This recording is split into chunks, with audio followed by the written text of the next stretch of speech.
All right, Jason Boykin says no. I don't know what we're noping, but we're gonna nope it together. Nope. Be nope. Be nope. Be nope. Be nope. Be nope. Be nope. Be nope. Nope, nope, nope, nope, nope, nope, nope. Okay, second comment. Lovely Event Planning LLC says, my readings are so extra. Extra, you say? Extra. So this is an actual comment, but I made a mistake here. The thing that I left off here was that this part of it. He's a voice teacher. What does he know about black singing? And I really needed to listen to this part of that comment to answer in an honest and genuine way. So if I'm to presume that black singing means R&B, because I think it would be totally bad faith to say that he means that melanin changes the anatomy. I think that's a really bad faith interpretation of that, right? So let's go with the most genuine that I think it could possibly be. What does this person know about like blues, R&B, jazz, etc.? And the answer is not much. I've been 14 years an opera singer. I've been singing my whole life, but I trained for 14 years. And then in the last 4 of those 14, I started working less on like opera and more on like how does the voice work. And I don't think 4 years makes me like a 10 years, 10,000 hour expert on the topic of how the voice works. And most of this channel is me just like appreciating what I can, because I think like I've been making little sounds in my mouth since I was a kid. You know, like I've been like I picked up Mongolian throat singing. Like I picked up beatboxing. Right? And that was not that greatest on the rhythm. But like, you know, I love making sounds. I think that's ultimately why I liked the idea of opera. Because I think it's a beautiful sound, but it's also kind of like, oh god, I'm gonna get so much hate here. It's like one sound, and the reason that is that way is because not many ways you can project over an orchestra, right? So in terms of the colors that you can create with your voice, opera doesn't offer as much, especially not next to a genre like R&B, right? Where we're using the voice in so many different interesting ways and add color to a phrase musically. So I'm just like interested in this stuff. I'm not selling voice lessons. I'm not selling anything. I'm not going to get monetized off of YouTube because I'm doing React videos. You know what I mean? So I'm probably going to have to say this again and again and again, right? Like no one's going to like all 600 subscribers and all viewers that ever watch a video are not going to fall on this video in this moment hearing me say this stuff. So I need to practice saying these things consistently so that it doesn't get like no one gets it twisted. But yeah, I just think this was kind of an important question to answer. So, or comment really. Oh, I guess it was a question. We can say it was a question. Moving on. All right, so I've been wondering how to do these longer ones. I think I'm just going to break them up bit by bit and respond to each bit. Okay, so let's do that first. So, full disclosure, I actually know this individual. We used to talk a lot back when we were both streaming on Mixer. Rest in peace. But back to what he's saying. Screaming can absolutely do terrible things for your voice, but there's a way to do it. Do not use your actual vocal folds to produce the distortion that you want when you scream. You should be using the false folds, which are 2 little pieces of cartilage above the vocal folds. And so just to super quickly break this down, please practice this gently with very little air and not for long periods of time, and maybe even not at all. But first, I would set up a whisper. What a whisper is going to do is it's going to remove your actual vocal folds from the equation. This is going to be how you practice everything safely, okay? Screaming usually, people want to do it with a lot of force. You actually don't need a lot of air. But I would remove your folds entirely from the equation while you learn to bring together your false folds. So this can still dry out your vocal folds, so don't do it for long periods of time, okay? So once we know how to, right, once we know how to whisper, we're going to think of lifting something, okay? Right? Think of lifting something and pay attention to here. Very easy to pay attention to all the bigger muscle groups. Very hard to pay attention to the really small muscles right here.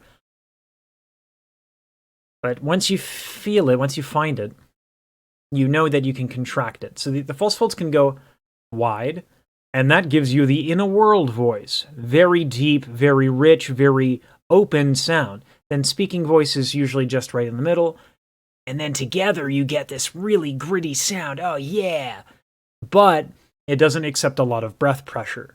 And it's not terribly good for your real folds. So again, we're going to...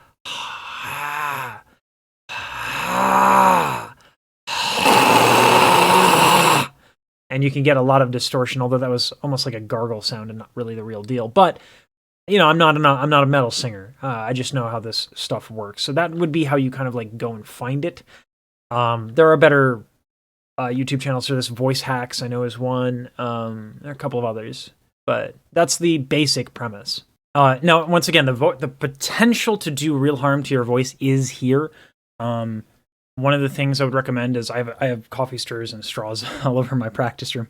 But like you can take this and then go into, blow it into a cup of water and just try to get as little bubbles as you can while whispering into it. And that's going to be how you protect yourself and practice safely. You know, some folks don't like to talk about vocal health and vocal safety, but the reality is that if you take those measures, not only are you not risking vocal injury, but you can practice for longer periods of time because you're safer and you're gonna not tax your endurance. So, you know, be careful. This stuff can do real harm, but as long as you're careful, yeah, go ahead and practice it. Just whisper. Number one, do not do this with your folds closed. And then, you know, make sure that you're bubbling to get an idea of just how little air you actually need to do this, because you don't need to do a lot. It's more about like strengthening the false folds coming together. As an opera singer, I train the opposite. I train them to be far apart. So I'm not very good at metal screaming, but that is how it works. One of the ways it works. Not going to talk about the other ones. We'd be going on too long here. And he even gets to this, that there are other ways to do it, that you can use the vocal fry for screaming. I'm not totally familiar how to do that, but it's cool to know that you can do it.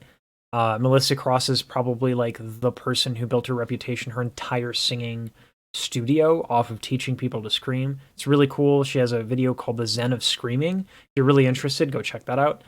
And then, Blue Zombie, it's nice to see that you're still producing. And yeah, I'm excited about the channel growth as well. Knock on wood.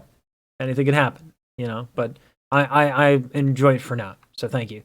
And so while I don't exactly know how to do this safely and guide someone there, I'd have to kind of play with it and practice it. I did want to show that you can use screaming to amazing effect outside of metal and actually in like almost anything, which is why it's cool to actually understand and know your voice instead of just kind of copying people, because you can make artistic decisions.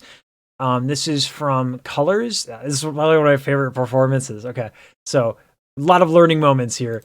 All right. Right? So really cool. Right? For so many reasons. Okay, like for so many reasons that's really cool. One, contrast. I tell this to anybody who is willing to listen, and people in the Discord who are like showing me their performances and asking what they can do. Contrast. Always think about it, okay? Look at his starting position just in his demeanor and his body language, okay? We're not even going to play it, right? Super chill. Super chill. And then right on the downbeat, ha! Boom, right? And so that's contrast at work.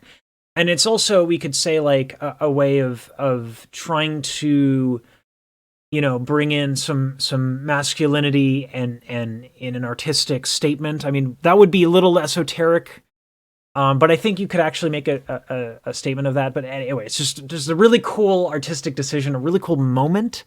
I've been listening to this on repeat ever since people have asked me to check out Colors. So great channel. You should all check it out. And this just goes to show that there's a lot of utility and a lot of benefit to just familiarizing yourself with other genres, because then you can start to make vocal decisions and artistic decision makings based on what you want to do and what you can do. So I guess that's a learning moment. Sure, let's go with that. Okay. Just give me like 5 more seconds to gush about why this is cool. Okay, so like after he does that, there's this suave walk up to the microphone. Okay.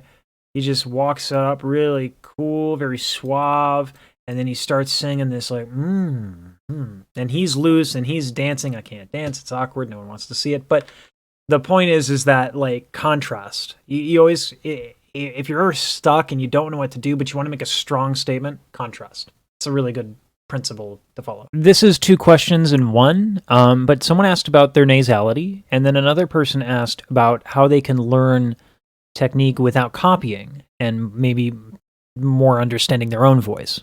So these were questions that 2 people asked specifically about their singing. And so these are the 2 most important questions for me to answer and answer well, which is why this viewer comments video is so late in getting posted. Both actually have the same answer. If you have nasality, chances are it's a breath issue, and you're adjusting your vowels and your vocal tract to adjust for the breath problem. And if you're trying to learn how to use your voice for the first time and like really understand it without copying somebody else, then what you really need is you need to practice certain things.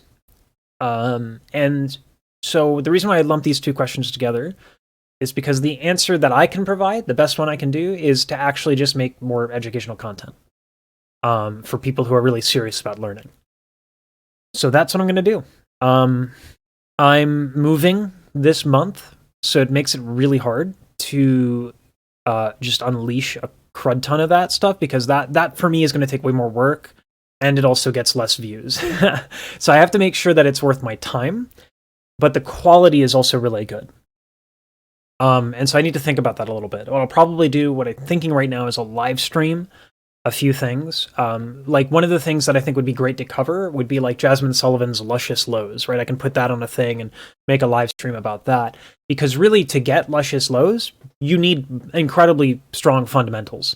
And that's really how you get them. And so I've been thinking about a few videos. I'm working with my teacher specifically on this as well. So I'm putting myself through this.